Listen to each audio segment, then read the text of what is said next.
in the run-up to a big fight like this? No. The closer to the fight, he became more charitable. People would come to him. We had to keep all that people away. Everybody had another bad deal, a new hustle. What was Ali's training camp like, and who was he sparring? Larry Holmes came over for a little while, and then he left. We had Roy Mack. We had Boss Man Jones. It was a great training camp. It was, Ali did what he wanted to do. Gene Wells, the little middleweight for speed. Wayne Williams, the beat on him, was a big, strong guy. Arranged all this for him, for this. He picked it. He did his own thing. I need this guy for speed, this guy for strength. Ali, in the four posts, there was one man smarter than him in those four posts. A typical day for you, and obviously we're talking about the build-up to the Rumble in the Jungle, Gene. For you, his facilitator, I mean, you would wake up in the morning, I presume that you were pretty much glued to his side, apart from when he was actually in the ring itself. Would that be right? Yeah, he'd get up in the morning and he'd run his 3 miles, and all the people were out on the highway waiting for him to run by. He'd run by, then he'd shadow box with the people. Then he would come home, he would have breakfast, and I would put the Foreman fight on. He'd watch George Foreman fight. And I remember one time he looked at it, and he said, George knocked down Joe Frazier. He said, run it back. I run it back. No, not. Right after the knockdown, he knocks down Joe Frazier. He gets back on the rope. Ali said, no stamina. You don't have the stamina. 13 years, round 5, round 6. George, you're out of gas. There are no gas stations out there. You're out of gas. So that was his strategy. God gave him the ability to use his knowledge of boxing, his own intuitions, his reflexes. Who knows, if that fight was anywhere else, he might not have been victorious. Ali was a massive 4-1 underdog going into this fight. He was 32 years old, considered past his best. George Foreman was 40-0, unbeaten, at 25 years old. Did you see Ali as being the underdog going into this one? We had a saying in the training camp, what you lock is what you shoot. What you plant is what you harvest. We talked many times that fighters listening could say, Ali, when he fought a guy like George Foreman, he trained different. When he fought a guy like Joe Frazier, different. Henry Norton, different. Jimmy Young, different. He said, you can't prepare yourself like big, strong guys. You got to face yourself. And that was him. Coming up on Fight of My Life on TalkSport. Is that all you have, George? Is that all you have?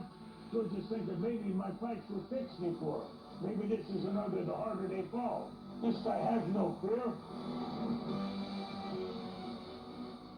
It's game on as the biggest names in darts get cocky at the Docu. Don't miss any of the Arrows action from the World Darts Championship on TalkSport and TalkSport 2 with Village Hotels. Get live commentary throughout the entire tournament on TalkSport 2, plus full unrivaled coverage of the final from Ali Pally on TalkSport. The World Darts Championship live on TalkSport 2 with Village Hotels. Dine out, stay, work out and play. This festive season at one of 33 cracking UK locations. On the side of the wall at 6. There can be no more pure form of sport than a heavyweight championship fight with 2 individuals, finally 2 athletes, climb into the ring. This time, the championship is at stake, and $5 million will be paid to both fighters. Ali ready, Foreman ready. We're waiting for the opening bell.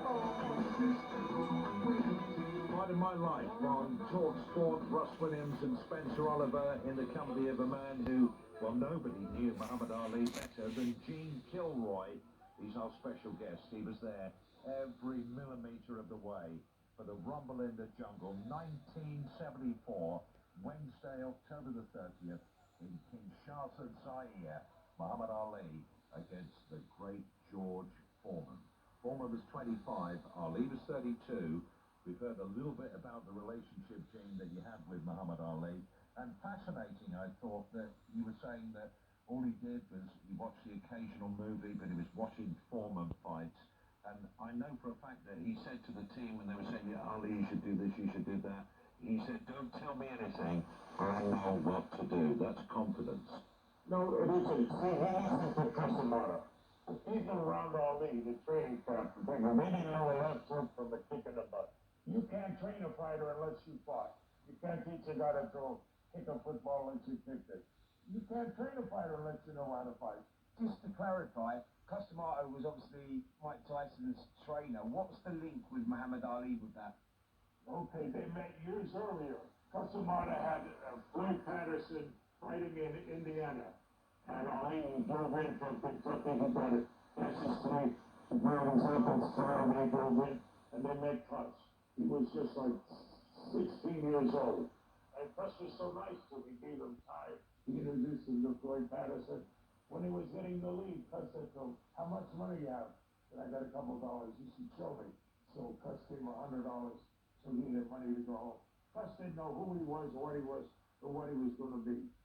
So the good heart for the Ali had always respect for Cuss. So, Gene, you wake up on the day of the fight.